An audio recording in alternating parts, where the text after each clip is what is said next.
හොඳයි එහෙමනම් දැන් අකුජන රතය තේරුණාද? ඔය තමයි බුදුහාමුදුරුවෝ පෙන්නන නොවෙනස් වෙන ලෝකේ රතේ.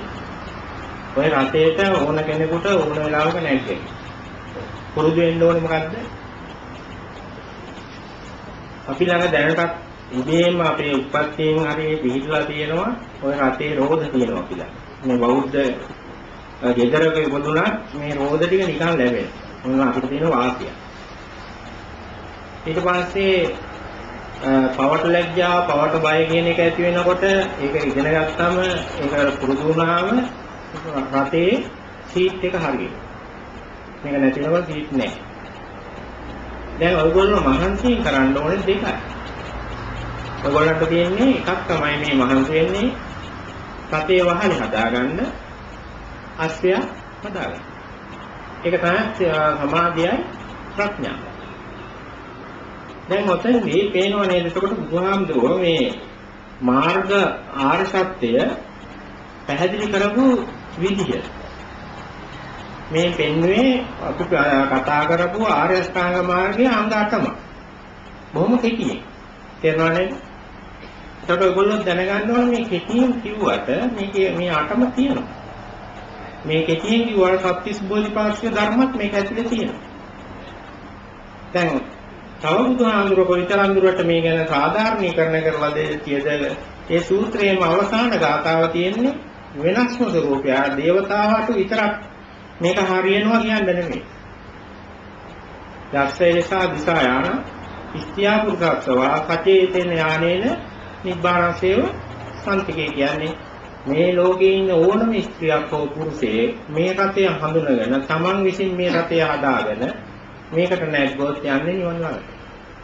තේරුණා නේද? ඒකට මේක ගැන වෙන අවිශ්වාස හිතන්න මොකවත් එපා. මේක බුදුහාමුදුරන්ගේ දේශනාවක් නෙමෙයි කිව්වේ.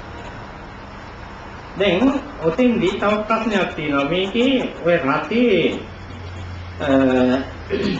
වහලේ හැදුවට අපි නැත්නම් සරසිල්ල හදාගත්තට සම්මා සතිය පිහිටෙව්වට දැන් අර සම්මා දිට්ඨි කුරේජවන් කියන කොටසේ පෙන්නන්නේ ප්‍රඥා ශික්ෂාව. මේ ප්‍රඥා ශික්ෂාව කොයිතරම් දුරට අපිට තේරුම් ගන්න බැරි වෙලා තියෙද කියන එක සලකන්න ඕනේ දෙයක්. මේක තේරෙන එකක් නෙවෙයි අපිට. මේ ප්‍රඥා ශික්ෂාවේ බුදුහාමුදුරුවෝ පෙන්වන ධර්මයයි අපිට වැටහෙන එකයි බොහොම පරස්පරයි හැම වෙලේම. මොකද අපිට ප්‍රඥාව කියන එක තමයි අඩුම වෙලා තියෙන්නේ. මේ කියන ප්‍රඥාව විදර්ශනා ඥානයකින් විදර්ශනාව ඇතුළත් වෙන චතුරාර්ය සත්‍ය චතුරාර්ය සත්‍යය අවබෝධ වීමේ ප්‍රඥාව මේ ශික්ෂාවෙන් ලැබෙන්නේ. දැන් ඒක එක්ක ඔයගොල්ලන්ගේ දැනුම කලවම් කරන්න එපා. දැන් ජීවත් වෙනකොට අපිට මේ කාම ලෝකේ ජීවත් වෙනකොට දැනුම කියන එක හොඳ දැනුම ප්‍රඥාව කියලා හඳුන්වනවා. විවාහය. මේ ප්‍රඥාව කියන්නේ කම්මස්ස කතා සම්මා දිට්ඨිය ලැබෙන දෙයක්. ඒක දැනුම. එතකොට මේ දැනුම ලැබෙන්නේ අපේ ඉන්ද්‍රියන් හයෙන්. අස්කන්නාසාදී ඉන්ද්‍රියන් වලින් අවබෝධ කරගත්ත අත්දැකීම් ලබාගත් ඒවා තමයි අපේ දැනුම කියන්නේ. තේරුණා නේද? එතකොට චතුරාර්ය සත්‍යයේ තියෙන ප්‍රඥාව කියන්නේ මේ ඉන්ද්‍රියන් වලින් දැනගන්න එකක් නෙවෙයි. දැන් උදාහරණයක් විදිහට අපි ඉස්සෙල්ලා කතා කරා දැන් පංචස්කන්ධය. දැන් පංචස්කන්ධය ඔයගොල්ලන්ට ඇහැට බලන්න බෑ කාටවත්. ඇහැට තේරෙන එකක් නෙවෙයි. කනට ඇහෙන එකක් නෙවෙයි. කනට තේරෙන එකකුත් නෙවෙයි. කයට ස්පර්ශ වෙන එකකුත් නෙවෙයි. හිතෙන් හිතලා ගන්න පුළුවන් එකකුත් නෙවෙයි.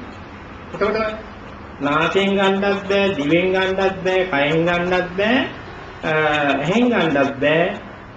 මොන ඉන්ද්‍රියකටවත් පංචස්කන්ධය අල්ලන්න බෑ. තේරුණා නේද? දැන් එහෙම පංචස්කන්ධයක් ගැන ඉගෙන ගත්තොත් එයා බොරුවක් ඉගෙන ගන්නවා. බුදුහාමුදුරන්ගේ ධර්මයේ නෙමෙයි. එතකොට ඔයගොල්ලෝ මේ පංචස්කන්ධය බුදුහාමුදුරුවෝ පෙන්නන්නේ හොඳ නීවරණ යටපත් වෙච්ච මනසක සමාධිමත් මනසකදී විදර්ශනා භාවනාවක් තුලදී සතියට අහු වෙන එක. තේරුණා නේද? දැන් සතියට අහු වෙන්නේ මෙන්න මෙහෙමයි පංචස්කන්ධය කියලා දැන් අපි ඔයගොල්ලෝ හිතාගෙන යනවා නම් හිතනවා නම් කල්පනා කරනවා නම් ඒක ධර්මානුකූල නැහැ. දැන් සතියට අහු වෙන්නේ කොහොමද කියන එකක් කියන්න බෑ. තේරුණා නේද? ඒතකොට සතියට අහු වෙන්නේ මෙන්න මෙහෙමද කියලා ප්‍රශ්නයක් කවුරු හරි අහනවා නම් අහන්නේ ඒ ඉන්ද්‍රියන් වල දැනුමේ. අපේ තියෙන දැනුමින් අහන්නේ. ඒකට ඇහැට පෙනෙන එකක් විදියට අහන්න බලන්න පුළුවන්. කනට ඇහෙන එකක් විදියට හිතා ගන්න පුළුවන්. උකෙන් මවා ගන්න එකක් විදියට මේ එකකටවත් මේව අදාළ නැහැ. තේරුණා නේද? ඒකින්ද මේ ප්‍රඥා ශික්ෂාව අපිට තේරෙන එකක් නෙවෙයි කියලා අවබෝධයෙන් තමයි මේ විපස්සනා භාවනාව යන්නේ.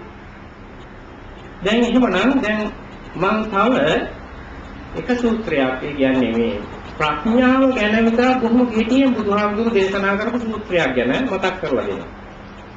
ඒකත් මේ දේවතාවයිගේ ප්‍රශ්නය. හැබැයි මේ සූත්‍රයේ තියෙන්නේ සංයුත්ත නිකායේ පළවෙනි සූත්‍රය. මේක හරි වැදගත් හින්දා මේ පළවෙනි සූත්‍ර වලට දාන්නේ ඕනම සංග්‍රහයක වටිනාම සූත්‍රය. මේ සූත්‍රයේ නම ඕගතරණ සූත්‍රය. ඕගතරණ සූත්‍රය. දැන් මෙතන මේ ඕගතරණ සූත්‍රය කියලා කියන මේ සූත්‍රය දෙවියෙක්ගේ ප්‍රශ්නයකට බුදුහාමුදුරු දීපු පිළිතුරක්. දැන් මම සූත්‍රය නෙමෙයි පාළි ටික නෙමෙයි ඔයගොල්ලන්ට වැදගත් වෙන්නේ. දැන් ඔයගොල්ලන්ගේ දැනුමින් මේ මොකද්ද මේ කියන එකනේ දැනගන්න ඕනේ. එතකොට මේ මෙතෙන් සිදුවෙන්නේ මේ දේවතාවෙක්. ඇත්තටම මේ දේවතාව උගාතුරට මේ සමාධිය ප්‍රගුණ කරපු කෙනෙක් වෙන්න ඕනේ. නැත්නම් බුදුහාමුදුරු කවදාවත් සමාධිය අත්දරලා සීලය අත්දරලා ප්‍රඥාවත් දේශනා කරන්නේ නැහැ. තේරුණා නේද? දැන් බුදුහාමුදුරගේ දේශනා විලාසයේ තියෙන්නේ දැන් සමාධිය සීලයක් හොඳට තියෙන කෙනාට තවදුරටත් සීලය දේශනා කරන්නේ. එයාගේ අභිනු ඉඳලා යන්නේ. එතකොට දේශනා කරන්නේ කොහොමද? සමාධිය ප්‍රඥාව. දැන් ආමිෂයක් තියෙන කෙනෙකුට ආය ආමිෂය ගැන දේශනා කරන්නේ. ඒ දේශනා කරන්නේ මොකද්ද? සීලේ වටිනාකම, සමාධියේ වටිනාකම, ප්‍රඥාවේ වටිනාකම. දැන් මේ දේවතාවා ඇත්තටම බැලුවම හොඳ සමාධියකින් හිතිය මේ සමාධිය ගැන දැනුම් තේරුම් තියෙන විශාල අත්දැකීමක් තියෙන දේවතාවෙක් වෙන්න ඕන. බ්‍රාහ්මණයෙක් විදිහට කලකලා තියෙන්නේ.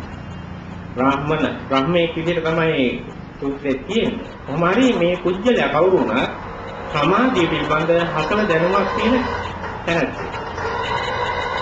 දැන් මේ කියන දේවතාව අහන ප්‍රශ්නය තමයි බුදුහාමුදුරන්ගෙන් බොහොම කෙටියෙන් අහනවා. භාග්‍යතුන් වහන්සේ නැත්නම් නිදුකානන් වහන්සේ ඔබ වහන්සේ කොහොමද මේ ඕගේ තරණය කරන්නේ? ඔක තමයි අහන ප්‍රශ්න. දැන් ඕගේ තරණය කරේ කොහොමද කියලා අහනවා. බුදුහාමුදුරු උත්තර වචන දෙකකින් උත්තරේ දෙනවා. අප්පතිත්තං අනාහුය. මම කරපු දේ දැන් බුදුහාමුදුරු මේ ඕගේ තරණය කරන්න කරපු රාජකාරී දෙක කියනවා. මොනවද කරේ කියලා. එකක් තමයි අප්පතිත්තා. පළවෙනි දේ අනික අනාහුය. අනාහුය. ඒ කියන්නේ අප්පතිත්තා කියන්නේ එකතැන මං හිටියේ නෑ. අනාහුය කියන්නේ උත්සාහ ගත්තේ.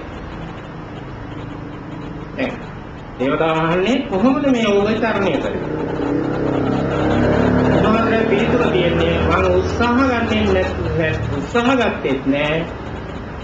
එකතැන හිතියෙත් නෑ. මෙන්න මේ ක්‍රමයට තමයි මම මේ යෝගයේ තරණය කරන්නේ. දැන් මෙතන මුළු ප්‍රඥා ශික්ෂාව මුළු විපස්සනාව මේ වචන දෙකේ තියෙනවා. දැන් විපස්සනා භාවනාව කියන එක වචන දෙකකින් කියන්න පුළුවන් වුණොත් කවදා හරි ඔයගොල්ලන්ට කියන්න තියෙන හොඳම වචන දෙක මේ ත්‍රිපිටකයේ තියෙන ඔන්නේ වචන දෙක. මොකද්ද? පළවෙනි එක එකතැන ඉන්නේ නැතුව උත්සාහයකුත් නැතුව තමයි මේ යෝගේ තරණය කරන්නේ. මේකේ අර්ථය මොකක්ද? දැන් ඔයගොල්ලන්ට මම ඉස්සෙල්ල පැහැදිලි කරා අපි මේ හුස්ම ගැන අවධානයෙන් ඉන්නව මුලින් ඒ ඉන්නේ මොකටද? නීවරණයටපත් වෙන මේ සමාධියක් ඇති කරගන්න. තේරුණානේ? ඔයගොල්ලෝ බුදුගුණ භාවනාව මෙනෙහි කරනවා, මෛත්‍රිය මෙනෙහි කරනවා මොකටද මේ හිත තැම්පත් කරගන්න නීවරණයටපත්. දැන් ඒ එක යෝගය. දැන් මේ ඒ යෝගයේ නෙවෙයි සමාධිය ගැන නෙවෙයි මේ දේවතාව අහන්නේ ප්‍රඥාව. කොහොමද මේ ප්‍රඥාව නැමෙති මේ සංසාර රෝගය අහක් උනේ? දැන් සමාධිය තිබුණා කියලා සංසාරයෙන් අහක් වෙන්නේ නැහැ කවුරුවත්. දැන් මේ කියන පුජ්‍යලයා උද්ද සමාධියක ඉන්න කෙනෙක් එයාට තේරෙන්නේ නැහැ මේ සංසාරේ යහක් කරපු. දැන් සම්මා සම්බුදුරේ සංසාරයෙන් ඉවත් වෙලා. අරගොල්ලෝ මොකද්ද වෙලා තියෙන්නේ? ඒගොල්ලන්ගේ සමාධියෙන් තියෙන රූප හෝ අරූප අවතරයක අහු වෙලා ඉන්නේ. දැන් ඒකෙන් ගැලවෙන්න මෙයාට ඕනේ දන්නේ නැහැ. දැන් ඒකට තමයි මේ ප්‍රශ්නේ අහන්නේ. එතකොට දෙන්නේ අපතිච්ඡා. මම එකතන නැවතිලා හිටියේ නැතුව උත්සාහයකුත් නැතුව තමයි මේකෙන් ගැලවෙන්නේ. මේකෙන් තරණය කරේ මේ ශාරීරික උභය තරණය. මේක ඔයගොල්ලන්ගේ භාවනාවට යොදා ගන්න. මේ බුදුහාමුදුරන්ගේ මේ බුද්ධ වචනේ තමයි ඔයගොල්ලෝ විපස්සනාවට යොදවන්නේ. කොහොමද ඒක යොදවන්නේ? ඔයගොල්ලෝ දැන් කියා දුන්නේ අපි ඔයගොල්ලෝ හුස්ම ගැන අවධානයෙන් ඉඳලා හිත තැම්පත් වුණාට පස්සේ කායේ හුඟක් අයට දැන් අපි පැහැදිලි කරේ කායේ තියෙන මොනවා හරි ගැන අවධානයෙන් ඉන්න. කයෙන් දැනෙන දේවල්. එහෙම නැත්නම් සිතේ වුණත් කමක් නැහැ. ඔව්. වේදනාව වුණත් කමක් නැහැ. ධම්ම වුණත් කමක් නැහැ. තේරුණා නේද? නමුත් දැන් අපි කරන මේ භාවනා ක්‍රමයේ අපිට අහු වෙන්නේ ගොඩක් කය.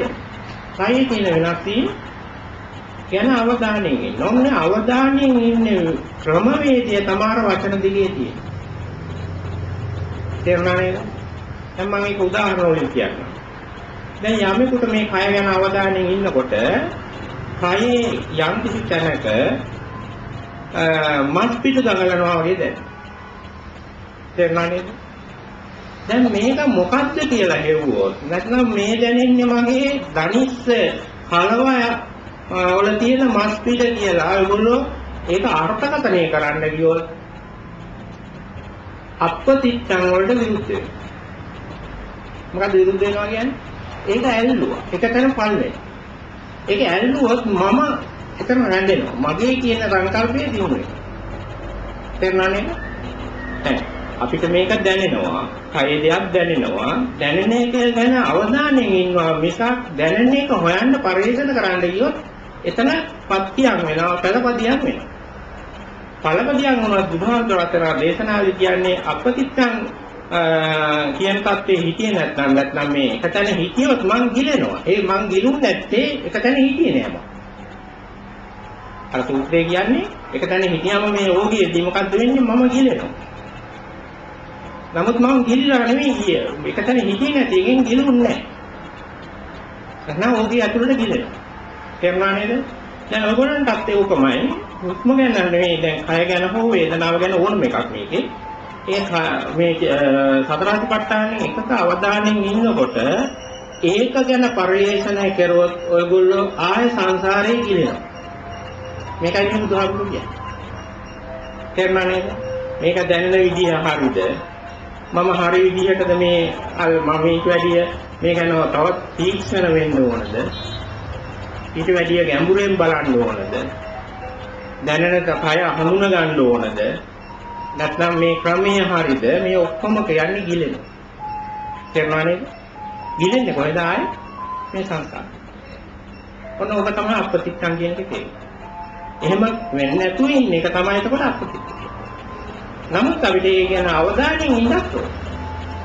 ඒක ඇලෙන්න බෑ ගැටෙන්නත්. තේරුණා නේද? ඇලුනත් මෙතන වැරදි ගිලිලා ගැටුණත් ගිලිලා. එතකොට හුදු නිරීක්ෂණ අනුන්ගේ දෙයක් විදිහට බැලෙන්න ඕන. තමන්ගේ සිහියෙන් විතරක් යන සංසිද්ධියක් බවට මේක හරවන්න යනකම් අපි යන්න ඕන. ඊළඟට අනායුවන් කියන එකේ තේරුම උත්සාහ ගත්තේ නෑ මම කියන එකනේ බුදුහාමුදුරුවෝ. දැන් භෝගයක් කියන්නේ ජලාශයක උත්සාහ ගන්න පීනන්න. බුදුහාමුදුරුවෝ කවදාවත් මේ ජලාශේ පීනලා නැහැ. තේරුණා නේද? දැන් ඔයගොල්ලන්ගේ මේ කය ගැන අවධානයෙන් ඉන්නකොට ඔයගොල්ලන්ගේ උත්සාහයෙන් පීනන්න ගියොත් පරදිනවා. උත්සාහය ගන්න හැටිය ගන්න කවුද උත්සාහය? කාගේද උත්සාහය? මම. තේරුණා නේද? උත්සාහ ගන්න බෑ මේකෙදී මම මෙන්න මෙහෙම කරන්න ඕනේ මෙන්න මෙහෙම දැනගන්න ඕනේ කියන ගන්න උත්සාහය නෙමෙයි මෙතන විපස්සනා. උත්සාහයක් අවශ්‍ය වෙන්නේ සමාධිය දියුණු කරන්න විතරයි. තේරුණා නේද? ඒකයි මම කියවන විපස්සනාව අපිට තේරෙන්නේ අපි අපේ ප්‍රඥාව වෙන විදිහකට වැඩ කරන්නේ කියලා. දැන් අපි කාලයක් පුරුදු වෙන්න ඕනේ මෙන්න මේවා මේ බුදුහාමුදුරන්ට ඕන තත්ත්වයට සම කරගන්න. දැන් මෙතෙන්දී මෙහෙම කියා දෙන්නේ හැකි ඉක්මනින් මේ தත්ත්වයට ඔයගොල්ලන්ට ළඟා වෙන්න.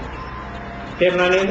දැනට ඒ මොනවා හරි එහෙම අඩුවක් කරනවා නම් ඒ අඩුව ඉක්මනින් අහක් කරගත්තම බුදුහාමුදුරුවෝ කියන මාර්ගයෙම අපි යනවා. නෑ දැන් ක්‍රියාවක් නෑ. ක්‍රියාවක් තියෙන්නේ සතෙක්ගේ බුද්ධියේ. තේරුණාද? දැන් ක්‍රියා තියෙන්නේ අපිට තුනක්. කායික ක්‍රියා, වාචික ක්‍රියා, මානසික ක්‍රියා. එතකොට දැන් බලන්න කාය විවේකයට යනකොට කායික ක්‍රියා ඉවරයි, වාචික ක්‍රියා ඉවරයි. දැන් එතනින් එහා දිගටම තියෙන එක ක්‍රියාවක්. මානසික ක්‍රියාව. දැන් හුස්ම ගැන අවධානයෙන් ඉන්න එක මානසික ක්‍රියාවක්. ඒක වැරද්දක් නෑ. දැන් කය ගැන අවධානයෙන් ඉන්නවා මුලින් ඉන්නේ කායික ක්‍රියාවක. මේ මානසික ක්‍රියාවක්. ඒ මනස ගැන මේ කයේ සිදුවෙන එක ගැන අපි අවධානයෙන් ඉන්නේ ක්‍රියාවලිය අපි යෙදෙනවා. නමුත් එහෙම වුණොත් උත්සාහ ගන්න. ඒ කියන්නේ කායික මානසික ක්‍රියාවලිය තිබුණොත් අපේ ඒක ක්‍රියාවක් වුණොත් එතන මම ඉන්නවා මගේ උත්සාහයක් තියෙනවා. තේරුණා නේද? දැන් සමත භාවනාවක සමත ධානයක් උනත් දුවන්නේ මගේ උත්සාහයක් තියෙනවා ඒ ධානය කරගන්න. ඒ ක්‍රියාවලියෙන් තමයි ධානය පවත්වන්නේ. පුරුදු වෙලා ක්‍රියාවලියකින් තමයි පවත්වගන්නේ. නමුත් දැන් මෙතන මේ උගතරණ සූත්‍රයේදී බුදුහාමුදුරුවෝ පැහැදිලිව පෙන්නන්නේ විපස්සනාව ඔබ නෙමෙයි කියලා. නමුත් ඔයගොල්ලෝ පටන් ගන්න ඕකෙන් තමයි. ඒක වැරද්දක් කියලා හිතන්නේ නැහැ. විපස්සනාව පටන් ගන්න ඕකෙන්මයි. එතකොට කාලයක් මේ නිරීක්ෂණය වැඩි කල ඉන්න වෙන්නේ මොකද්ද? මේ ක්‍රියාවලිය දියවි ගිහිල්ලා උඩු අපේ සතියෙන් නිරීක්ෂණය කරන සිද්ධි ජාලයක් විතරක් බවට මේක හැදෙන්නේ. තේරුණානේ? අන්නේ සිද්ධි ජාලයේ ඉන්නකොට තමයි නැත්නම් ඒ විදිහට සතියෙන් නිරීක්ෂණය වෙවි පවතින දේ කාලය තමයි ඔයගොල්ලන්ගේ විපස්සනාව හරියට කරන කාලය. විපස්සනා හරියට කරන කාලේ ඉන්නේ වගේ කාලයක්. සිද්ධි ජාලයක් තියෙනවා ඒ සිද්ධි ජාලයේ නිරීක්ෂණය වෙනවා. එතකොට මේ නිරීක්ෂණය කරන්නේ මම නෙවෙයි. තේරුණා නේද? දැන් ඕක අහලා ඉගෙනගෙන කරන්න පුළුවන් කාටද? දැන් ඔයගොල්ලන්ට මම කියනවා මෙන්න මෙහෙම ඔයගොල්ලන්ගේ නොවේයි වගේ මේක කරන්න. ඔයගොල්ලොත් එහෙම කරා. කවුද යන්නේ මම කරන්නේ. මේක අහලා ඉගෙන ගන්න බෑ. තේරුණා නේද? ඔයගොල්ලෝ හිතලා කරන්නේ නැද්ද? මේක හිතලා කරන්න ගියොත් අන්න අර කියන බුදුහාමුදුරුවෝ කියපු දෙවෙනි වචනයට අහු වෙනවා අපි. උත්සාහ කරගෙන කරන වැඩක් වෙනවා. නමුත් දැන් එහෙම නැතුව නිකම්ම උත්සාහයක් නැතුව තියෙන එක ගැනම එක දෙයක් ගැනම අවධානයෙන් ඉදියොත් එතන ඇලෙනවා. තේරුණා නේද? දැන් ඕක ගලව ගන්න මම කිව්වේ උපදේශ තමයි ඔයගොල්ලන්ට කයේ දැන්න ඕ එක තැනක ඉන්න එපා. හුස්මේ ඉන්න එපා. කයේ දැන්න එක එකට මාරු වෙන්න. තේරුණා නේද? එක එකට මාරු වෙන්නේ එකේ තියෙන වාසිය තමයි අපි එක තැනක පල් වෙන්නේ. ඔව් දැනෙන්නේ. දැනෙන ගැන අවධානය විතරයි මෙතන මේ කියන්නේ. සතියෙන් අවධානය. හැබැයි පටන් ගන්න එහෙම නෙමෙයි අපි. අපි කරන වැඩකින් නෙමෙයි. භාවනා කරන්න ලෑස්ති වෙන්නේ ඔයගොල්ලෝනේ. තේරුණා නේද? ඔයගොල්ලෝ පටන් ගන්නවා. කාලයක් යනකොට භාවනා කරමින් යන අතරමඟදී සිදුවෙන සිද්ධිය තමයි මේ කියන්නේ බුදුහාමුදුරුවෝ. භාවනා කරලා නැගිටින්නෙත් ඔයගොල්ලෝමයි. ඒක වැරද්දක් නෙමෙයි. එතකොට උත්සාහයෙන් නැගිටින්නේ එක තැන පල් වෙන්න නැගිටින්න. තේරුණා නේද? නමුත් මේ භාවනා කරන කාලය තුලදී අහම්බෙන් මේ ශික්ෂාව වැඩිපුර යන්න අපි ඔය කියන උත්සාහයකුත් නැති බුදු නිරීක්ෂණයකටපත් වෙලා යන ගමනක මොහොතවල් පන්නගෙන යනවා. මේක තමයි එතකොට බුදුහාමුදුරන්ට වැදගත්ම සාධකය. තේරුණා නේද? මේ මොහොතක් ගානේ එහෙම පන්නන මොහොතක් ගානේ අපිට සිදු වෙන්නේ මොකද්ද? අපි මේ ධිට්ඨිය ඇතුලේ තියෙන ආශ්‍රව කියන ධර්මතාව ටික. ආශ්‍රව කියන්නේ කරන සංසාර පුරුදු. දැන් ඊයේ දවසේ පුරුදු ටිකක් අද අපි ළඟ තියෙනවා. ඒ විතරක් නෙමෙයි ජීවිත ගණනාවේවත් හැඟවෙලා තියෙන්න පුළුවන්. දැන් මෙහිම අර පන්නන වෙලාවේ ඔය කියන උත්සාහයකුත් නැතුව එකතැන පල් වෙන්නේ නැතුව ඔයගොල්ලෝ බුදු නිරීක්ෂණයෙන් මේ කයේ හෝ වේදනාවේ හෝ සිතේ හෝ ධම්මික ඉන්නවනේ. වෙන තැනක ඉඳලා හරියන්නේ නැහැ මේක. ඒකක ඉන්නකොට බුදුහාමුදුරුවෝ පෙන්වන්නේ මේ අපි ළඟ තියෙන මේ ආස්තව තොගයෙන් යම්කිසි ප්‍රමාණයක් පුච්චලා දාන. ඒක වෙන්න හැටි දන්නේ බුදුහාමුදුරුවෝ. තේරුණා නේද? ඒක අපි හෙව්වොත් අපි ශ්‍රාවකයෝ නෙමෙයි. මොකද අපිට මේක තේන එකක්වත් දැනෙන එකක්වත් නෙමෙයි. මම කියන්නේ මේක ප්‍රඥා ශික්ෂාව කියලා. මේක දැනෙන්නේ, මේක දැනගත්තේ, මේක ඉගෙනගත්තේ, මේක වැටහුනේ බුදුහාමුදුරන්ට විතරයි. දැන් ඔයගොල්ලෝ බුදුහාමුදුරන්ගේ ශ්‍රාවකයෝ විදිහට කරන්න ඕනේ මේ ශික්ෂාවේ වැඩි කල ඉන්න එක විතරයි ඔයගොල්ලන්ට තියෙන්නේ. ඉන්නකොට මේක වෙනවා කියලා දන්නවා බුදුහාමුදුරන්. හැබැයි කාලයක් යනකොට ඔයගොල්ලන්ට මේකේ එහෙම දේවල් වෙනවා කියන එක හඳුනගැනීමේ සලකුණු නේ. තේරුණා නේද? දැන් සම්පූර්ණ තේරුම් නැතුවට මේ දේ ඇත්තයි කියලා බුදුහාමුදුරන්ට තේරෙන දේ අපිට තේරෙන්නේ නැහැ නේ කොහෙත්ම. නමුත් කාලයක් යනකොට දැන් බලන්න නිරීක්ෂණයෙන් හිතුව මාසයක් දෙකක් මේ කියන ශික්ෂාවෙම ඉන්නකොට මේ කියන විදිහේ මම කියන්නේ අර දැන් මුලින් කතා කරන සමාධිය ගැන නෙමෙයි මේ කියන්නේ. පැහැදිලිව විපස්සනාවේ යෙදෙන්න ඕනේ. මේ විපස්සනාව හඳුනගෙන ඉන්න ඕනේ. විපස්සනාවේ යෙදෙන්න ඕනේ. මෙහෙම ඉන්නකොට තමාගෙන් ජීවිතේ යම් කිසි කොටස් අඩු වෙනවා. නැත්නම් තමන් ළඟ ඉස්සර තිබී ගති පුරුදු අඩු වෙන බව තමන්ට තේරෙනවා. මේ ගති පුරුදු අඩු වෙනවා කියන්නේ මොකද්ද? මේ ආශ්‍රව පිච්චෙන. තේරුණා නේද? දැන් මෙහෙම පිච්චි ගිහිල්ලා කාලයකදී දැඩි ලෙස හානියක් වෙනවා. සක්කාය දිට්ඨිය වගේ ප්‍රධාන පෙළේ ආශ්‍රවයක් අහක් වෙච්ච දවසක ඔයගොල්ලන්ට ඒක සමුන්ද දැනෙනවා කියලා එකක් බුදුහාමුදුරුවෝ පෙන්නන්නේ. අන්න එතනින් පස්සේ තව කාලයක් ගියාම මේ සක්කාය දිට්ඨිය කියන ගතිය මෙන්න මේ වගේ එකක් තමයි කියලා තේරෙන්න අවුරුද්දක් විතර යනවා. තේරුණා නේද? ඒක නිසා මේවා එකක්ම හොයන්නේ. මේ කියන්නේ මෙහෙම කියන්නේ ඇයි? ඔයගොල්ලෝ නැත්නම් වෙන්නේ ඔයගොල්ලෝ මේවමයි හොයන්නේ. මේ බුදුහාමුදුරන්ගේ විෂයමයි හොයන්නේ. තේරුණා නේද? මේ ආශ්‍රව ඡේ වෙනවා කියන පොදු වචනේ බුදුහාමුදුරුවෝ මේක කියනවා අපිට. ඒක එහෙම වෙනවා කියලා දැකලා තියෙන බුදුහාමුදුරුවෝ. කොහොම හිතියොත් ඒක වෙන්නේ? දැන් සමත භාවනාවක අරමුණක් හිතින් හදපු පංචස්කන්ධයේ ප්‍රතිඵලයක් අරමුණු කරාට මේක වෙන්නේ නැහැ. අර ආශ්‍රව ටික එහෙමමයි. ඒකට තව එකතු වෙවි යනවා ටිකක්. තේරුණා නේද? දැන් මේ විදිහට නිරීක්ෂණයකින් ඉන්නකොට විපස්සනාවේ අර ආශ්‍රව කියන දේවල් අපි ආශ්‍රව කියන්නේ අපේ තියෙන මේ සත්පුද්ගල ගති ටික. වෙන දෙයක් නෙමෙයි මේ ආශ්‍රව කියන්නේ. ඇයි අපි සතෙක් වුනේ? ඇයි අපි මිනිස්සෙක් වුනේ? මේ මිනිස්සෙක් වුනේ සතෙක් වුනේ මේ ආශ්‍රව තියෙන තාක්කල්. ඒකට මනුස්ස ගති කියන ඒවා තමයි මේ ආශ්‍රව. අපි මිනිස්සුයන. මෙන්න මේ ගති ලක්ෂණ පුච්චනවා. හානි දේවල් පිච්චෙනවා. අහක් වෙනවා. පිච්චෙනවා කියන්නේ අහක් වෙනවා. මේ අහක් පිච්චෙනවා කියන කතාව ධර්මයට එකම කතාවක් වෙනවා. මොකද මේක පුච්චන්නේ මෙන්න මේ විදිහටයි. මේක පුච්චන්න භාවිතා කරන ආයුධය තමයි සතිය. සතිය ආලෝකය. තේරුණාද? දැන් ඔයගොල්ලෝ අහලා තියෙද ඉස්සර නිකන් අපේ සමාජයේ තියෙනවා කතාවක්. ඔය ඉන්න භූතයෝ ඉරේලිය වැටෙනකොට මොකද වෙන්නේ?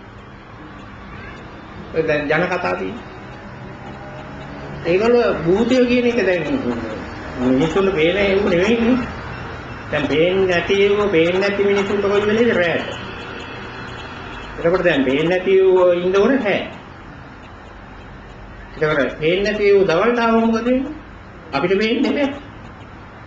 දැන් ඒකදී වෙන්න ඕනේ මොකක්ද? පේන්නේ නැති අය දවල්ට ඉන්න බෑ කියලා එකක් හැදෙන්න ඕනේ. ඒක දවල් කියන එකේ සාධකය මොකක්ද? ඉරේලිය. දැන් ඉරේලිය භූතයෙක් දැක්කෝ ඌ පිච්චිලා මැරෙනවා. තේරුණානේ? දැන් මේක අපේ මේ ආසියාවේ ප්‍රධාන මාතෘකාවක් නෙමෙයි. නමුත් යුරෝපයේ තියෙන්නේ භූත කතාව ඔහොම ඒවා තමයි. ඒකෙන් ඩැකියුලා කියන කතාව, මේකේ ජනප්‍රිය කතාව සංකල්පය. ඩැකියුලා හැම වෙලේම මැරෙන්නේ කොහොමද? ඌට ය아가න්න බැරි වෙනවා. ඉරපායන්න කලින් ඌ හැංගිලා ඉන්න තැනට. එහෙම යන්න බැරි වුණ හැටි මොකද වෙන්නේ? ඔව්. ඉර අවුව වැඩිලා ඌ මැරෙනවා.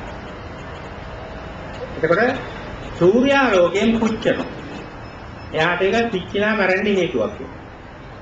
දැන් බුදුහාමුදුරුවෝ පෙන්වන මේ ධර්මයක් එන්නේ එහෙම ස්වરૂපයක් තියෙනවා.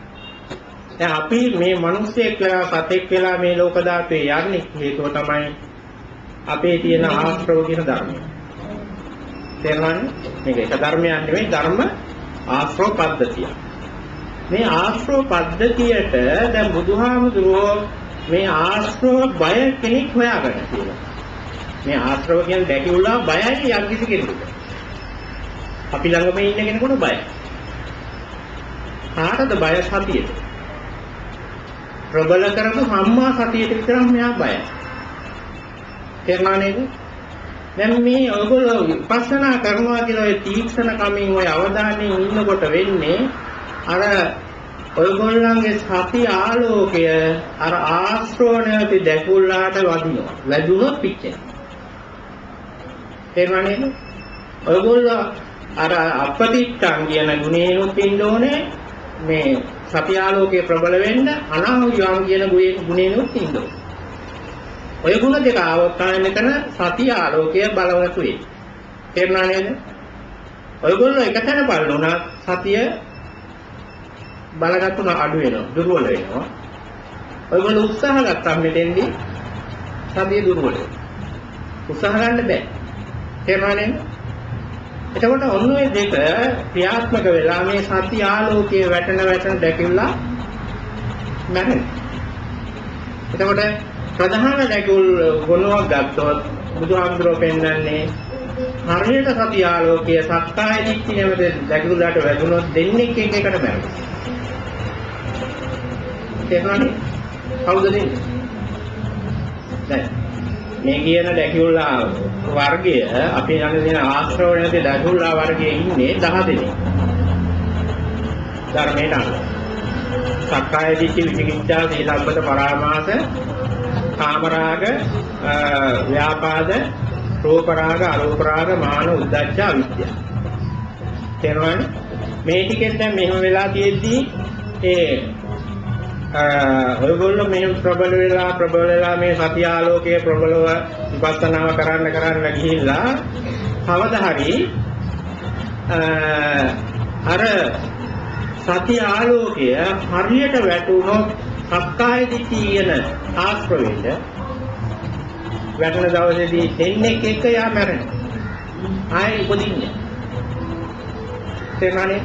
කවුද දෙන්න? විචිකිච්ඡායි සීලබ්බත පරාමාස. ඊට පස්සේ ටික මේකෙන් තමයි මේගොල්ලෝ නවත්තන්න පුළුවන් කියන එක ඔයගොල්ලන්ටම තේරෙනවා. Tamanටත් තේරෙනවා. වෙන විකල්ප නැහැ. තේරුණා නේද? දැන් එතකන් බේරෙන්න ඔයගොල්ලන්ට මේවා කරන්න නම් එක්ක බුවිලා දියන්න ඕනේ. ආමිෂය ඕනේ. මෙහෙම ටිකක් තේරෙනවා. මේවා තමයි සීලබ්බත පරාමාස කියන්නේ. තේරුණානේ? දැන් තේරෙනවා මේ ටික නැති කරන්න තියෙන එකම දෙයයි. තියෙන්නේ ඒක තමයි විපස්සනා. විපස්සනාවට උදව් වෙන ඒවා තමයි අනිත් ඔක්කොම. ඒක අනිත්ව නවත්තන්නේ නැහැ. නමුත් මේක කරන තැන දන්නවා කරන්නේ මේ විපස්සනාවෙන් විතරයි. ඒක ඔයගොල්ලන්ට දැනෙන්නේ විපස්සනා භාවනාව විතරක් වටින හොඳම දේ වෙනවා ලෝකේ. දැන් බලන්න දැන් උනත් ඔයගොල්ලන්ට දැන් භාවනා පුරුදු වෙනකොට ටික කරගෙන යනකොට ලෝකයේ උගා දේවල් ඔයගොල්ලෝ දැකලා තියෙනවා, විඳලා තියෙනවා. දැන් වැඩිම වටින මොකක්ද දැනගන්න. ඔය කරපු දේවල්, කියපු දේවල් හැදෙච්ච ඒවාලි මොකද්ද වෙන්නේ? යමෙක් සමාධි මට්ටමකට සිත හැදුවා නම් ඒ සමාධිය තමයි යාට ලොකුම වස්තුව. අනිත් දේවල් දෙතර දොරේ කරනවා තමයි. නමුත් එයා දන්නවා මේ අනිත් එකකටත් වැඩිය වටිනම දේ මේකම. ඒකින්ද එයා භාවනා කරන්න යොක් වෙනවා. තේරුණානේ? දැන් විපස්සනාවකට ගියොත් ඉගෙන ගත්තොත් එයාට තේරෙන්නේ ඔක්කොම වැඩිය වටින්නේ මේකම. තේරුණානේ? එතකොට ඔන්නෝම මේක ඉස්සරහට ගිහිල්ලා ඒකෙන්ම හයියක් ඇවිල්ලා අවසානයේ සිදු වෙන්නේ ඔයගොල්ලන්ගේ ළඟ තියෙන මේ ආශ්‍රව මේ විපස්සනාවෙන් ටික නැති කරලා දාන්න. ෂෙයා කරලා දාන්න. ආශ්‍රව ටික ෂෙයා කරපු සම්පූර්ණ සේවෙච්ච කෙනා තමයි හීනාශ්‍රවයන් වහන්සේ. කවුද? රහතන් වහන්සේ. දැන් ඔයගොල්ලන්ට මම මේ දවස් ටිකේ මෙන්න මෙහෙම සිල් දීලා වාක්‍යයක් ඒවා ආයෙ මතක් කරගන්න. මොකද්ද? ඉදම් මේ සීලා ආසවක්ඛ්‍යා වහමෝ. එහෙනම් තේරෙනවද ඇයි මම එහෙම කිව්වේ? එතකොට ඔයගොල්ලන්ගේ සීලය ආජීවත්වංග සීලය මොකටද දැන් යොදාගන්නේ? ඔය සීලයේ පදනම මොකද්ද? ඔයගොල්ලන්ගේ ආශ්‍රව නැති කරන විපස්සනාව සාර්ථක කරගන්න.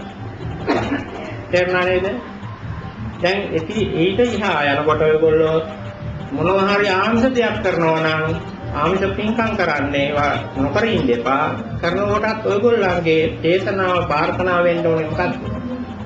මගේ ආශ්‍රව නැති කරන්න මේ පින්කමත් හේතු වෙනවා. තේරුණා නේද? දානයක් දෙනකොටත් වෙන්න ඕනේ මොකක්ද? ආශ්‍රව නැති කරන්න මේ පින්කම් හේතු වෙනවා. එතකොට ඒ ආශ්‍රව නැති කරන්න මේ පින්කම් හේතු කරගත්තම ඔයගොල්ලන්ට දියුණු වෙන්නේ මොකද්ද? කරන විපස්සනාව. නිකන් හිතියන්නේ වෙන්නේ විපස්සනාට උත්සාහ ගන්න. තේරුණා නේද? ඒක විපස්සනා භාවනාවෙන් තමයි මේ ආශ්‍රව නැති කරන්නේ. ඒක නැති කරන ක්‍රමවේදය තමයි අර බුදුහාමුදුරුවෝ පෙන්වුවේ අපතිත්තං අනායුහං කියන්නේ. මේ ක්‍රම දෙකයි. ඇලෙන්නෙත් නැහැ, ගැටෙන්නෙත් නැහැ. තේරුණා නේද? උත්සාහ ගන්න බෑ. ඔය දෙක තමයි වෙන්නේ. දැන් ওই தත්ත්වය භාවනාවේදී මුල ගැහෙනවා කියලා අත්දැකීම් තියෙන අයට. ඔය විදිහටද භාවනාව සිදු වෙන්නේ මගේ කියලා එක අවබෝධ තියලා ඉන්නවනේ. මම කරන්නේ ඕක නේද කියලා තේරෙනවා ඉන්නවනේ. ඒ වුණාට අපිට හිතෙන්නේ ගොඩක් වෙලාවට මේකට වැඩිය හොඳ දෙයක් තව කරන්න තියෙද නැහැ, වැරදිද නැහැ කියලා නේද? දැන් ඒක වෙන්න එපා කියන එකයි මේ කියන්නේ. මේකේ කරන්න දෙයක් වෙන නැහැ. මේ ශික්ෂාව තේරෙන්නේ නැහැ අපිට තේරෙන්නේ වැඩ කරන මේ සංසාරය හදලා අලුත් දෙයක් හදන එක තමයි අපිට තේරලා තියෙන ලොකුම දැනුම. මෙතන වෙන්නේ බුදුහාමුදුරුවෝ අලුත් දෙයක් හදන්න දෙන්නේ නැහැ. ඒ අලුත් දෙයක් හදන්න නම් ඔයගොල්ලන් උත්සාහයක් ඕන. ඔයගොල්ලන්ට තියෙන්නේ බුදු සතියෙන් මේ නිරීක්ෂණයක ඉන්න එකයි තමන්ගේ අර කියන කාය වේදනා චිත්ත ධම්ම කියන ඕනම. දැන් ඔයගොල්ලෝ කය ගැන හිතියමත් ඇති. මේකෙන් ඔය කියන ආශ්‍රව ටික ඇති. කවදා හරි ටික ටික අඩු වෙනවා. හැබැයි කොයි කාලයක් මේක කරන්න ඕනද කියන එක මේ සාස්ත්‍ර බලන්න යන්න එපා. ඈ?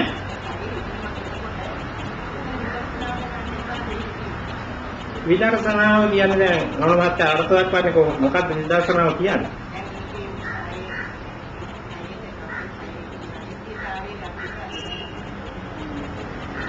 දැක්කොත් මොකද වෙන්නේ? මොන මාත්‍රාවේ උත්සාහයක් තියෙනවා. මේකේ අනිත්‍ය බලන්න යනවා. දැන් මේ අනිත්‍ය තමයි මේ තේරෙන්නේ. සතියට අහු වෙන්නේ අනිත්‍ය. ඒක ආයෙ කියන්න යනවා නම් අපේ වැඩ. මම කරන වැඩ. ඒ කියන්නේ ඒක යනවා මුලේදීම දැන් අපිට රටේ හුඟා කහක්කව දෙන්න ඕනේ මේ අනිත්‍ය මෙනෙහි කරන්න කොහේ හරි ගියාද විපස්සනාවක් නැහැ. තේරුණා නේද? දැන් එහෙම වුණොත් විපස්සනාව කියලා අර කියන එතකොට ඔය මං දැන් කියපු සූත්‍රයට මොකද වෙන්නේ? දැන් බුදුහාමුදුරුවෝ පෙන්නන ඕගතරණ සූත්‍රය සංයුත්ත නිකායේ පළවෙනි සූත්‍රයට මේක දැම්මේ. ඇයි රහතන් වහන්සේලා? මෙච්චර විශිෂ්ට සූත්‍රයක් වෙන නැහැ. පද දෙක තිබුණාට. තේරුණා නේද? දැන් බලන්න එතන තියෙද ඔය මෙනෙහි කිරීම. මෙනෙහි කරා නම් මොකද්ද වෙන්නේ? තමන්ගේ උත්සාහය. එහෙනම් මොකද මේකේ පා වෙන්න වෙනවා. මේ සංසාර සාගරේ පා වෙනවා. මෙනෙහි කරන්න පා වෙනවා. මෙනෙහි කිරීම තියෙන්නේ සමත භාවනාව. සමාධිය ලැබෙන්නේ මෙනෙහි. තේරුණා නේද? දැන් අපිට ප්‍රශ්නේ තියෙන්නේ දැන් අපි ඉගෙනගෙන තියෙන්නේ අපේ සමාජයේ ගොඩක් පැටලලා තියෙන්නේ සතිපට්ඨාන සූත්‍රයේ මුල් කොටස් දැන් අපිට දෙතිස් කුණප තියෙනවනේ. භාවනාවේ දෙතිස් කුණප කායගත සති විදියට තියෙනවා. දැන් මේක අනිත්‍යයි කියලා මෙනෙහි කරනවා. මේ මෙනෙහි කරන තාක්කල් එයා කරන්නේ සමත භාවනාව. තේරුණා නේද? ඒකෙන් මෙනෙහි කරලා හිත තැම්පත් වුණාම මේ කයට අවධානය තියාගෙන නිකන් ඉන්න ඕනේ. නැත්නම් මනසේ දැන් ඔය කියන කයනේ කායන පස්සනාවේ වෙන්නේ. ඒකට කයට අවධානය තියාගෙන ඉන්න ඕනේ. කයෙන් දැනෙන දේකට. සමහර විට එතෙන්දිත් යාට හුස්ම දැනෙන්නත් පුළුවන්. ඒක ගැටලුවක් නැහැ. තේරුණා නේද? දැන් ඒ වගේම ඔයගොල්ලෝ දන්නවා මේ සතිපට්ඨාන සූත්‍රයේ තියෙනවා නව සීවතක කියලා. මලමිනි 9ක් ගැන භාවනා කරන්න. අද කරන්නේ නැහැ. ඒව කරන්න යන්න ඕනේ නැහැ. තේරුණා නේද? කොහොමද මේ භාවනා කරන්නේ? දැන් විපස්සනාව තියෙන්නේ වර්තමානයේද අනාගතයේද?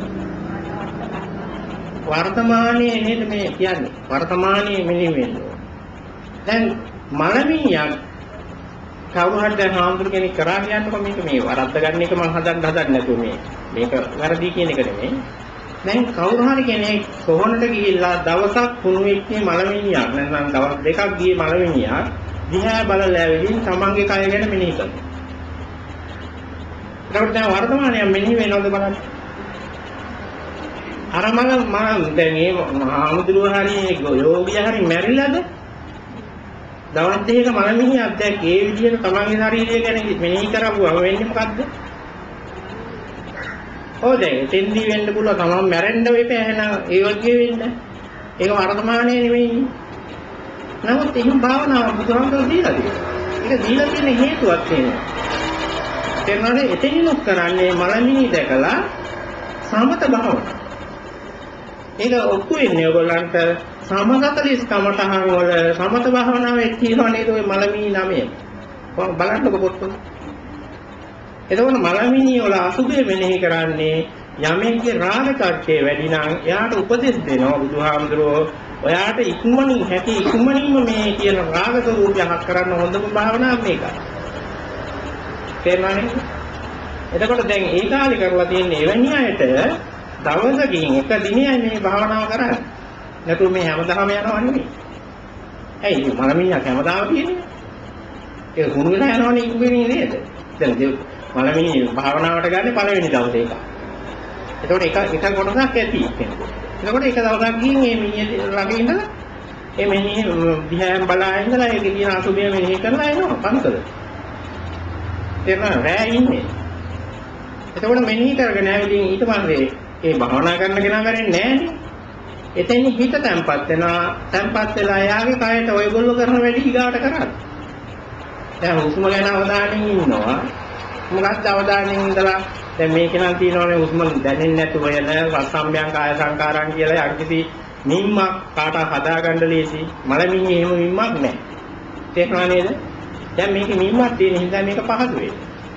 මේ නිම්මට ආවේ හැටි ඔයගොල්ලෝ මොකක්ද දැන් කරන්නේ? හුස්ම අතහැරලා කය ගැන හදාගන්න. එතකොට අර ආම්දුර මලමිණිය වැරෙක් කෙනා මොකද්ද කරන්නේ? පුළුවන් තරම් අර මතක තියෙන මලමිණිය ගැන මෙනෙහි කරනවා. ඊට පස්සේ කරන්න ඕනේ තවදුරටත් මලමිණියලා ඉන්නවත් නෙවෙයි, තමන් මරනවත් නෙවෙයි. තමන්ගේ මේ ශරීරයට අවධානය තියාගෙන සතියෙන් අල්ල ගන්නවා ඔයගොල්ලෝ වගේම කය වෙනස් කරනවා. තේරුණා නේද? එතකොට මලමිණිය ගැන මෙනෙහි කිරීම සමත භාවනාව. එතෙන්දි මේක අසුභයි කියලා මෙනෙහි කරන්න පුළුවන්, අනිත්‍යයි කියලා මෙනෙහි කරන්න පුළුවන්, දුකයි කියලා මෙනෙහි කරන්න ඕනේ. තේරුණානේ? ඒ කරන්නේ සිත තැම්පත් කරන්න කරන උපක්‍රම. දැන් තේරෙන්නේ නැතිනේ මොකද්ද අපි කරන්න ඕනේ විපස්සනාව කියලා. මොකද ප්‍රබෝධානම සූත්‍ර වලට ගැලපෙන්නේ නැතු යයි එහෙමනම් අනිත්‍ය. බුදුහාමුදුර කියන විපස්සනා. මේකේ දැන් හොඳම සූත්‍රයක් මේ කිව්වේ. ඒක වෙන්නේ නැහැ.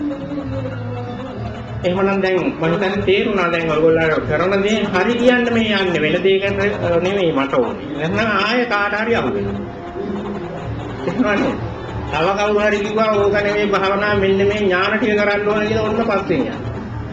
ඒකට බුදුහාමුදුරුවෝ පෙන්නපු දේ මොකද්ද කියලා දන්නේ නැති ඉඳන් පස්සේ යන්නේ. තේරුණා නේද?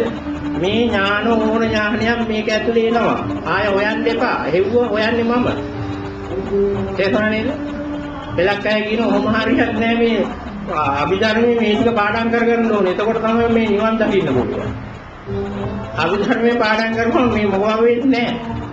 අභිධර්මයේ තියෙන එකක් ඇත්ත. ඒක ප්‍රශ්නයක් නෑ. අභිධර්මයේ ඉගෙනගෙන ඉස්සර ලංකාවේ ප්‍රබල යෝග කියන්නේ ගුරුකුල තිබිලා තියෙනවා. ඉක්මනින් මේ විපස්සනා භාවනා කරෝ. තේරුණා නේද? ඒ ගුරුකුල එකක්වත් දැන් නෑ. ඒවා අත්පොත්වත් නැහැ. තේරුණා නේද? දැන් මම නෙතියෝග කියන්නේ මේ ගැන පරිශන කරලා තියෙන්නේ මීට අවුරුදු ගානකට පෙර මේ ලංකාවට ලොකු භාවනා සම්බන්ධව නගා හිටවන්න මිනිස්සු බයින කාලේ ආඳුරෝ බයින කාලේ භාවනා පිස්සෝ කියලා ඥානාරාම ආඳුර තමයි මේ රිසර්ච් එක කරලා තියෙන්නේ. ඒකේ පොතක් ලියලා තියෙනවා ලංකාවේ විදර්ශනා භාවනා පරපුර කියලා. තේරෙනව නේද? ඒක නිකම් මේ අද විශ්වවිද්‍යාලය කරන එකක් නෙවෙයි බුදු ආඳුර කරලා තියෙන්නේ. මේ ලංකාවේම තියෙන පරණම පුස්තකාල ඔක්කොටම ගිහිල්ලා හොයලා මේ තියෙන කමටහන් පොත් හොයලා තියෙනවා. පොත් තිබිලා තියෙනවා. ඒක හම්බෙලක් තියෙනවා. එතකොට මේ හාමුදුරන් හම් වෙච්ච එකක් තමයි ඔය දුම්බර තියෙන ආරණ්‍යක කමටහන් පොතක් නමක් හම්බෙලා තියෙන පොත නෑ. ඒ පොතේ තියෙන අභිධර්ම කමටහන් අත් පොත. එතකොට එන්නේ ගුරුකුලයේ කරලා තියෙන්නේ ඔය වගේ භාවනා. එතකොට ඒක කරලා තියෙන්නේ ඔය දැන් කියා දෙන විදිහව නෙමෙයි. හිතන්න තියෙන්නේ. ඒතන කරලා තියෙන විදිය ගත්තොත් අනුමාන කරන්න පුළුවන් වෙන්නේ ඉස්සෙල්ලා හොඳටම පරිණත වෙන්න මේ අභිධර්ම පිටකය ඉගෙන ගන්න. එයි මේ අභිධර්ම පිටකය ඉගෙන ගැනීමේ වාසි දෙකක් තියෙනවා. ඉගෙන ගන්න මේ ආමුදුරෝ. දැන් එතකොට ඒ කාලේ වෙනකොට මේ ධර්මයේ ගෙනාවේ කටපාඩම. තේරුණා නේද? එතකොට අභිධර්ම පිටකයේ කටපාඩම් කිරීමක් කරනවා තියෙනවා. මේ ශාසනය ආරක්ෂා වෙනවා, ධර්මයක් ආරක්ෂා වෙනවා. මොකද මේ ආමුදුරෝ වැඩි කල ජීවත් වෙනවා. හොඳට පාඩම් කරලා හොඳට දැනගන්න. ඒකෙම මේ පරිණත වෙච්ච අභිධර්මයේ ගැන පරිණත වෙච්ච අයට පසුකාලේ නෝ පාඩම් කරාට පස්සේ ඒකෙම ගොනු වෙච්ච කමඨහන් ක්‍රමයක් ගෙනිහිලා තියෙනවා. භාවනා ක්‍රමයක්. තේරුණා නේද? ඉතින් ඒක එතකොට වෙනම භාවනා කරනවා. දැන් ඒ ගැන වැඩියෙන් හොයනවා නම් එහෙම කියනවා ගුරුමේ නම් එක තැනක ඒකත් ඉතින් ඔයගොල්ලන්ට කරන්න පුළුවන් ඒවා නෙවෙයි ඒකක්. ඒවා කරන්න බෑ ලේසියෙන්. මොකද හේතුව අර වගේ පරිණත භාවයක් අරගෙන ඒකත් තව අත්හදා බලමින් යන ක්‍රමයක්. දැන් මේවා ඉස්සර තිබිලා තියෙනවා ඒවා ගැන මොනවා හරි පොතක අහුණාම අපේ අය අභිධර්ම පාඩම් කරන්න පටන් ගන්නවා. තේරුණා නේද? දැන් ටියුෂන් මේක නෙමෙයි මේ ටියුෂන් ගියත් ඔයගොල්ලෝ විපස්සනාවකට යන්න ඕන කවදා හරි ඒ විපස්සනාව ඔය ටියුෂන් එකෙන් යන්නේ නැහැ. යන්නේ ක්‍රමයෙන් මේකම. තේරුණා නේද? මේකෙන් යනවා. හැබැයි ඉස්සර තිබිලා තියෙනවා අපේ ගුරුකුල හොඳට මේදී පරිණත වෙලා හරියට ගෙනිච්ච ගමන. ඒවැ තියෙන සම්බුම් විතරයි තියෙන්නේ. හරි ක්‍රම වේද නැහැ. හරි ගුරුකුල නැගිටලා නැහැ. නැගිටි දවසකට ඔයගොල්ලෝ අභිධර්මයේ ටියුෂන් යන්නේ. තේරුණා නේද? මට අහුනොත් ලෝකේ කොහේ හරි මෙහෙම අභිධර්ම භාවනා ක්‍රමය සාර්ථකව හරියට කරනවා කියලා දැන් උනත් මම කියන්නේ. තේරුණා නේද? ඒකින්ද වැඩක් නැති දෙයක් මහන්සි වෙන්න එපා.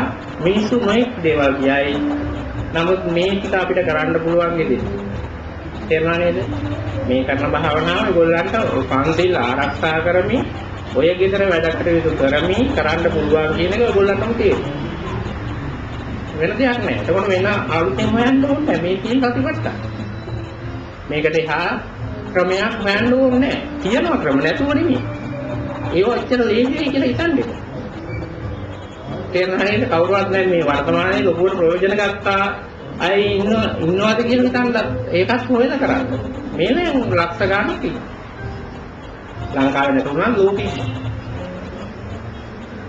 එතකොට මම හිතන්නේ දැන් පැහැදිලිව තියෙනවා මේ පැහැදිලි හොඳ සූත්‍රයක් මතක තියාගන්න. මොකක්ද මම කිව්වේ සූත්‍රය?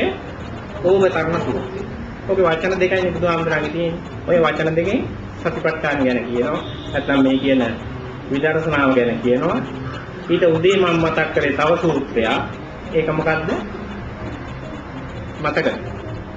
අච්චරා සූත්‍රය. තේරුණාද? ඒකනොත් කියන්නේ මේ ශික්ෂා තුනම රතයකට සමාන කරලා මේ රතේ ඕන වෙලාවක ඔයගොල්ලන්ට හදන්න පුළුවන් කියන එක දැන් පැහැදිලි ඇති. මේ කියන ආර්ය අෂ්ටාංග මාර්ගයේ දියුණු කිරීම තමයි හැම වෙලේම සිදු වෙන්නේ. දැන් සූත්‍ර විග්‍රහ කිරීම ඇත්තනම් මේ වැඩමුළුවේ මෙච්චරයි මම කරන්නේ. තේරුණාද? ඔයගොල්ලෝ බණ අහනකොට දැන් ඔයගොල්ලන්ට හැකියාව එන්න ඕනේ. මේ කියන ඒවෙන් ඒ සූත්‍රය හරි භාමතුරු කෙනෙක් බණ කියනකොට ඒ බණයටම සවන් දෙන්නේ නැතුව, يعني ඒකෙම තීරණයකට ඉන්නේ නැතුව ඔයගොල්ලෝ දැන් විමර්ශනය කරන්න. මොකද බුදුහාමුදුරන් එක සත්‍යයක ඔයගොල්ලෝ යනවා. තේරුණා නේද? ඒ සත්‍යයේ යන ගමන තුල ඔයගොල්ලන්ට ඒ කියන බණ ගැන සමාගයේ නිරීක්ෂණයකට ගන්න පුළුවන්. ආමුද්‍රෝර බණ කියන්නේ ඒ එකම විදියක් නෙවෙයි. එතකොට ඔයගොල්ලන්ගේ මට්ටමින් ඔයගොල්ලෝ තේරුම් ගන්න බලන්න මේ සූත්‍රෙන් කියන්නේ මේකමනේ කියලා. කොහොම කවදා හරි මේ ත්‍රිපිටකයෙන් මේ කියන්නේ එකම දෙයයි කියලා තේරෙන දවස තමයි හරි දවස. තේරුණා නේද? ඒක නිසා මේ එක සූත්‍රයක් හරියට දැනගෙන ඒක ගියත් ඔයගොල්ලෝ ඇති. තේරුණා නේද? දැන් අපි හදාගත්තේ ලොකු රුදාවක් තමයි මේ ත්‍රිපිටකෙම දැනගන්න ඕනේ කියන රුදාව. ඒක මේ 21 වෙනි දවසේ හැදිච්චේ රුදාව. තේරුණා නේද? ඒ රුදාවේ හැදිලා ගියත් එක සූත්‍රයක්වත් දැනගෙන නැහැ තව. ඒක පාඩම් කරලා පොත්නිකල තමයි අපි දාන්නේ. නැත්නම් සාකච්ඡා කරන්න වාද කරන්න. දැන් මේ කිසිම දේශනාවක් වාදයකට හෝ සාකච්ඡාවකට හෝ නෙමෙයි බුදුහාමුදුරුවෝ දේශනා කළා. දැන් මේක ප්‍රත්‍යක්ෂ කරගන්න තමා තුළ තියෙන මේ ආර්ය අෂ්ටාංග මාර්ගය. චතුරාර්ය සත්‍ය. එතකොට ඔන්න ඔය විදිහට දැන් බණ අහන්න පුරුදු වෙනවා. ඒක එතකොට විපස්සනාවට අනුග්‍රහයක් වෙනවා. අනුග්‍රහ කියලා සූත්‍රයක් තියෙනවා. අංගුත්තර නිකායේ පංචක නිපාතේ විපස්සනාවට අනුග්‍රහ පහ ගැන. ඒක එකක් තමයි සාකච්ඡාව ධර්මයේ, එකක් තමයි ධර්ම ශ්‍රවණය, අනික තමයි යෝනිසෝ මනසිකාරය, අනික තමයි නීවරණයටපත් වෙනකම් ගන්න සමතය. තේරුණාද නේද? අනුග්‍රහ සූත්‍රයේ තියෙන සම්මා දිට්ඨියට අනුග්‍රහය. අනුග්‍රහ පහක් තියෙනවා. පළවෙනි එක ධර්ම ශ්‍රවණය, දෙවෙනි එක ධර්ම සාකච්ඡාව, තුන්වෙනි එක යෝනිසෝ මනසිකාරය, හතරවෙනි එක